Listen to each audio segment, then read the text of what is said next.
Hello, good evening सगळ्यांना. परत एकदा माझ्या नवीन एका व्हिडिओमध्ये सगळ्यांचं स्वागत आहे. तर थंबनेल बघून तुम्हाला कळलंच असेल, म्हणजे तुम्हाला प्रश्न पडला असेल की ही असं का म्हणते, आळस हा माणसाचा शत्रू आहे करून. कारण आज माझ्याबरोबर तर असंच झालं आहे, इतका आळस भरलेला आणि सगळं म्हणजे दिवसाचं टाईमटेबलच चेंज झालं आहे. जे करायचं होतं ते तर केलंच नाही आणि ते नको त्या टायमाला आता करते असं माझं झालं आहे आजच्या दिवसभरात.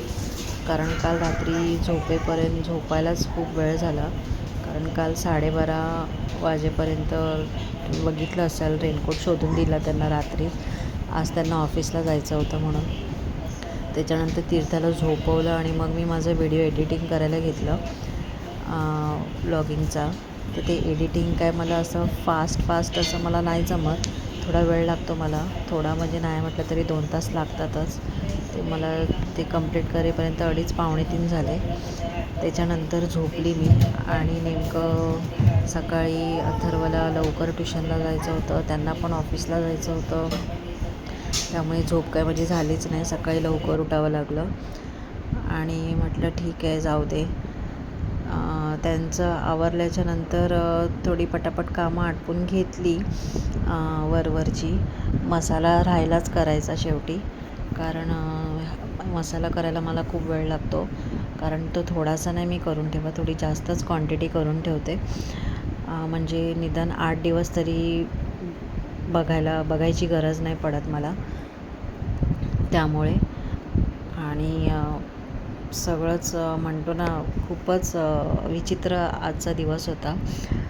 दुपारी सगळं आवरून तीर्थाला झोपवलं आणि म्हटलं मी जे माझं रांगोळी मॅटचं जे काम करते ते म्हटलं मी आज ते घेईन करायला, 1-2 डिझाईन बनवेन तसं ठरवलं मी. आणि 5-10 मिनटासाठी फक्त तीर्थाच्या बाजूला झोपली तर 5-10 मिनटाचे झाले 2 तास. आणि असा स्वतःवरती राग यायला लागला ना, बापरे शिट काय करू.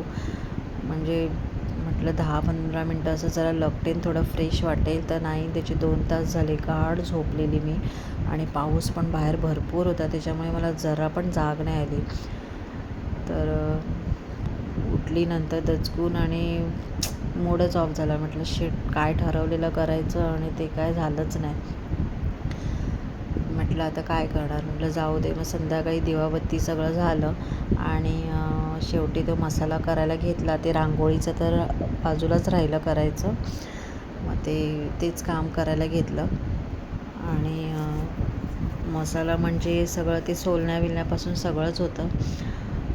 आलं, अद्रक, लसूण सगळं, सुकं खोबरं, ओलं खोबरं सगळंच होतं. काल फक्त कांदा कापून घेतला होता बहिणीकडून आणि तोच भाजून घेतला. ते एक झालं होतं नशीब, ते तरी तेवढं तरी. आणि मग हे करायला घेतलं. आता एक गोष्ट ठरवली आहे, जे झोपायचं म्हटलं ना तर अलाराम लावूनच झोपेन आता नेक्स्ट टाईम दुपारपासून. कारण पाऊस पण असतो ना, एवढी गाढ झोप लागते, पूर्ण कामाचा बट्ट्याबोळ होऊन जातो खरंच. तर इथे मी बारीक गॅसवरती सुकं खोबरं भाजायला ठेवलं आहे आणि दुसरीकडे भात लावला आहे कुकरला. आणि थोडीशी तीर्थाची खिमटी पण बनवायला ठेवली आहे, कुकरमध्येच लावली आहे. आणि तीर्थाचं चाललं आहे, थोडी मस्ती चालू आहे, आरडाओरड चालू आहे. तिला प्रार्थना लावून दिली आहे देवाची. कार्टून ती खूप बघते. तिची ती छोट्या मुलांची गाणी ती नाही लावलं आहे आणि तिची थोडीशी आरडाओरड पण चालू आहे.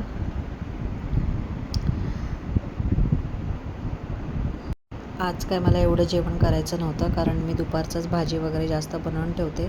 पण आज भाजी काहीच नव्हती. मम्मी पण बाहेर गेलेली, तर मम्मीला सांगितलेलं येताना भाजी घेऊन या. तर आधी भात लावून घेतला, कारण हे पण ऑफिसला गेलेले.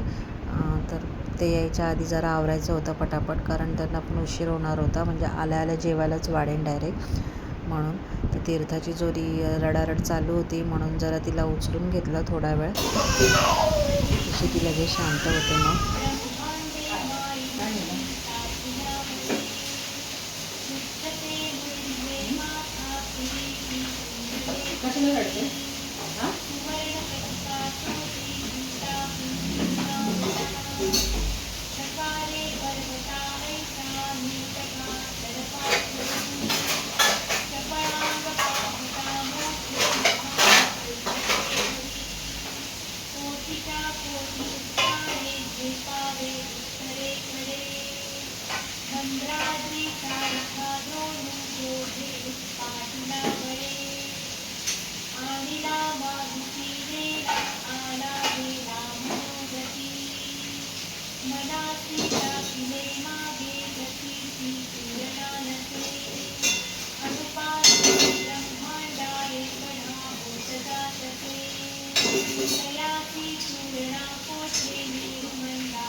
तू आता खाली खाली खेळशील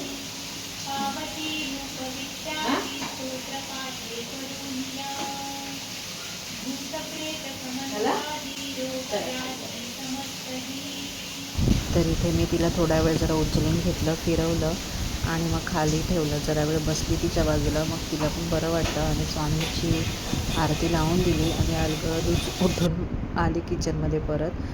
म्हणजे ती खेळते बरोबर. तर इथे नारळ फोडायचा होता, पण मम्मीची वाट बघत होती, तर मम्मी काय आलीच नाही टायमावरती. तर मीच फोडला. मला भीती वाटते खरं तर नारळ फोडायला, पण तो फोडला आणि पटकन किसून घेतला आणि भाजायला ठेवला कढईमध्ये.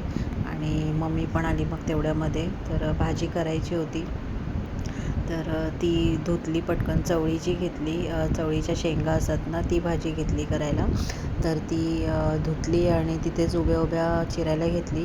थोडासा चहा होता, चहा पण घेतला. बरं वाटतं मला सारखं सारखं चहा घ्यायला, थोडीशीच चहा घेते.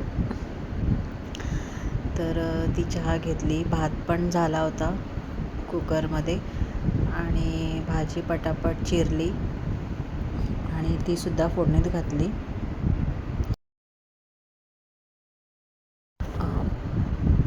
तर मसाला सगळा भाजून झाला होता, तर तो थंड करायला ठेवला होता जरा पंख्याखाली आणि नंतर तो वाटायला घेतला मिक्सरला एक करून. मी मसाला वाटताना त्यात पाणी नाही घालत, बिना पाण्याचा मसाला बारीक वाटते, म्हणजे तो जास्त दिवस टिकतो. तर आता जरा पावसाचे दिवस आहेत ना, त्यामुळे तो वाटला ना की तो वरती फ्रीझरमध्ये ठेवायचा. नाही, खाली फ्रीजमध्ये ठेवलात ना तरी चालेल, असं काय नाही, पण त्याला पाण्याचा हात नाही लावायचा, म्हणजे तो व्यवस्थित राहतो. आणि तो पण वाटून घेतला मी पटापट. आणि हेच मोठं काम मेन म्हणजे मसाल्याचं. ते झालं ना की खरंच म्हणतो ना आपण किचनमध्ये एक म्हणजे जेवण बनवताना एक आलं लसूणची पेस्ट आणि असं वाटलेलं वाटण, जर ह्या 2 गोष्टी रेडी असतील ना तर जेवण पटापट होतं. नाहीतर मग ते सारखं करण्यामध्ये थोडा वेळ जातोच आपला, टाईम वेस्ट होतो.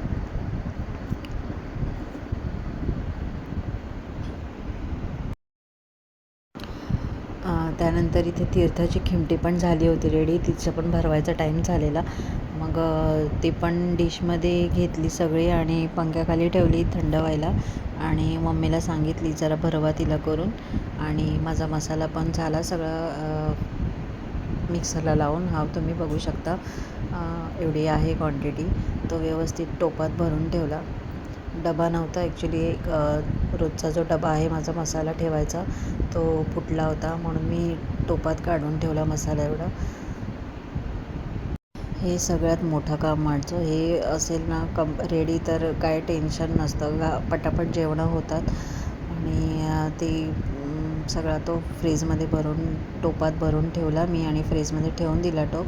भाजी पण झाली होती आणि एका साईडला मी अथर्वला आज येल्लो राईस पाहिजे होता. येल्लो राईस म्हणजे नुसतं राई जिऱ्याची फोडणी, त्याला कांदा टोमॅटो नको, तिखट पण नको त्याला. तो 4-5 दिवस झाले बोलत होता मम्मी कर, मम्मी कर. तर मी म्हटलं की हां करायची, पण नाही बनवला होता, कारण दुपारची डाळ वगैरे बनवते ना, मग परत तो खाऊन किती खाणार. तर तो एवढासा परत वेगळा मी असं हे काय डबल मी नाही करत बसत. तर आज दुपारी मी डाळच केली नव्हती, म्हणून आता संध्याकाळी त्याच्यासाठीच येल्लो राईस बनवला, आम्ही पण खाऊ. खरं तर आम्हाला कांदा टोमॅटोमधला आवडतो, पण जाऊ दे, हा येल्लो राईस तो आवडीने खातो. त्याच्यासाठी आज तो बनवला होता, त्याला माहिती नव्हतं बनवते मी ते. पटकन तो बनवला. त्याच्यामध्ये नुसतं राई जिरं हळद आणि कढीपत्त्याची फोडणी घालते, एवढंच. तर तो झाला कंप्लीट. त्याच्यानंतर सगळं किचन मी धुवून काढलं. सगळं काम झालं होतं माझं ऑलमोस्ट. आणि याचे पप्पा काय अजून आलेच नव्हते, मला वाटलं येतील लवकर, पाऊस होता बाहेर. ते सगळं किचन आवरलं आणि सगळं घासून पुसून स्वच्छ करून घेतलं, फक्त जेवायचं बाकी होतं. जेवायच्या आधी जरा किचन वगैरे धुवून काढलं ना की जरा रिलॅक्स वाटतं, निदान मला तरी म्हणजे मला वाटतं घरातल्या प्रत्येक बाईला असंच फील होत असेल. किचन सगळं धुवून काढलं. ते तीर्थाला पण मम्मी भरवत होती, तिचं पण झालं होतं. त्याच्या पप्पांना उशीर होणार होता यायला, त्यांनी फोन केलेला. तर म्हटलं जाऊ दे तोपर्यंत हे आवरून घेते म्हणून भांडी वगैरे सगळं आवरून घेतलं मी. आणि मग मम्मीला पण जेवायला सांगितलं, अथर्वला पण. मी पण नंतर जेवून घेतलं. तर माझं पण सगळं आमचं तिघांचं झालं होतं जेवण. आणि अथर्वचे पप्पा उशिरा आले ऑफिसवरून. मग बसून काय करणार, झोपायला तर वेळ होता भरपूर, म्हणून मग हे बनवायला घेतलं मी माझं काम. फुलं बनवायला घेतली ही. ते जेवायलाच बसले होते, तर म्हटलं त्यांचं जेवण होईपर्यंत हे बनवते. तर तरी पण मला 11 11:30 वाजलेच सगळं आवरेपर्यंत. चला तर मग व्हिडिओला इथेच एंड करते. कसा वाटला माझा व्हिडिओ नक्की सांगा आणि नक्की माझ्या चॅनलला सबस्क्राईब करा, लाईक करा, कमेंट करा. आणि थँक्यू ज्यांनी मला सबस्क्राईब केलं आहे त्यांनी. चला भेटूया नेक्स्ट ब्लॉगमध्ये.